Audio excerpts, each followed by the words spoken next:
Okay, Howard, now we got to talk about Corona Del Mar. They have been rolling 41-7 at Davidson Field on Friday over another team with a Sea Kings mascot, Palos Verdes.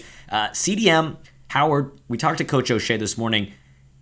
They look perfect from a fan's perspective, right? From my perspective, I'm like, man, the Sea Kings are rolling back-to-back games with receivers having hat trick, receiving three touchdowns for John Tipton last Friday. And then 3 touchdowns for Max Lane this Friday. So I'm sitting there like, man, CDM looks perfect. We talked to Coach O'Shea this morning, and here's what he had to say when we asked him if the Sea Kings have anything to work on.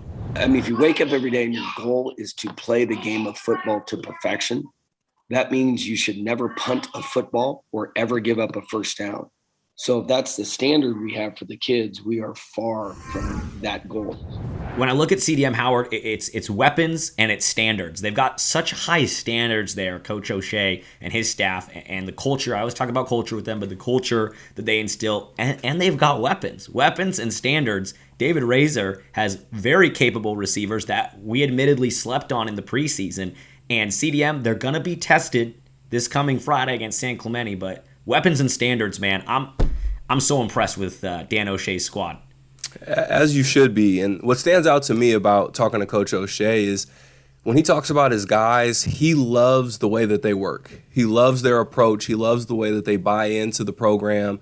We know that CDM, they have a chip on their shoulder. Even though recently there's been a ton of success, they know that they got to the state championships and CIF championships because of the culture, because of the work, playing for the name on the front of the jersey, not the back of the jersey. We asked Coach O'Shea how good David Razor could be, and he talked to us about the development that's happened from the scrimmage to game 3, and just seeing David Razor put in the work to process the information on the RPO, for example. Does he hand the ball to the running back? Does he run it himself? Does he pull it out and throw it? He said these are things that he's seen David Razor be in the film room, put in extra time, and really make leaps and bounds in just a couple of weeks. A couple of other guys he mentioned. Scott Truninger, huge tight end, great athlete. Coach said that he really grew into his body and really put in some work this offseason to really become a big-time guy. Coach projects him as possibly a Pac-12 recruit. So, and lastly, another guy he said put in a lot of work was Cooper Hoke. He said Cooper Hoke is a guy that intentionally went out to improve on his speed. He wanted to be able to beat defenders over the top. He wanted to work on his footwork, and that's something that he put in a lot of effort in the offseason, and Coach sees it, says Cooper Hoke looks like a different guy out there, and it's showing up when you see the numbers. So just an absolutely dynamic offense. It looks like the sky is the limit for the Sea Kings. So I'm so excited to see how they make it through the Sunset League once this competition really heats up. Well, it's easy for us to love on their offense, but the defense has been lights out too. Here's Jake Simpkins talking with our reporter Chris Babona after the game against Palos Verdes. Yeah, we were really locked in with the film. So we were calling out plays when they came out in the formation. We were calling out plays, but so it was easy to read. Well, I'm glad we're highlighting Jake Simpkins because when we've asked what's been one of the high points of the CDM defense, they continue to tell us the defensive backfield.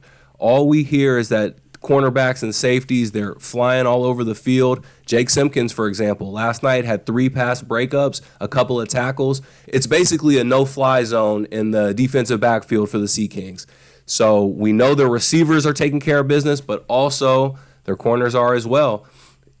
In the front 7, a guy, Jaden Rosenheim, we've called his name, I think, every week here so far. Last night he had a big sack on 4th down, got the defense off the field, also forced a turnover, forced a fumble. So he's a guy that's been very productive, and it's been a group effort from the Sea Kings, but the talent is starting to, the individual efforts and talents are starting to rise up, and we're really seeing guys separate themselves like Jake Simpkins. Well, like I said earlier, it's going to be a real test for Corona Del Mar Friday at San Clemente. Very excited.